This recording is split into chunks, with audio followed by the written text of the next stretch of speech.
Бул окуяны мен айтып атабыз. Пайгамбарыбыз саллаллаху алейхи ва саллям айтат: эгерде Юнус пайгамбар ушу зикирди кылып алгандачы, балыктын ичинде түбөлүк кыямат күнгө чейин калып кетмек дейт.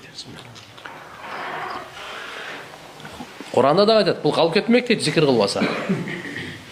Эми карап туруңуз, ушул биз Юнус пайгамбарды ушу зикирдин берекеси менен куткардык дейт Алла Таала. Зикирди. Жана имандууларды кыямат күнгө чейин келе турган имандуу эркек аялдарды дагы башына кандай кайгы иш түшсө, ушу зикир менен куткарабыз дейт. Ошон үчүн иншалла өзү башыбызга иш түшпөсүн. Бирок жамандык, жакшылык экөө бир туугандар. Ошон үчүн кандай гана болбосун, буну дайыма айтып жүрүш керек. Бир кээде сыноо келсе күчөйтүш керек да. Ал кишинин коому ошо бир 100 миңден ашыгыраак экен. Куранда айткандар анда канча? 100 миңден ашыгыраак экен. Ошон үчүн кээ бир алымдар айтат, буну ушу 125 миң жолу зикир кылса, Кудай кааласа иншалла тилектин баары ишке ашат деген бар да. Ла илаха илля анта субханака инни кунту миназ залимин. Ушул жерде Алла Таала адеп үйрөтүп,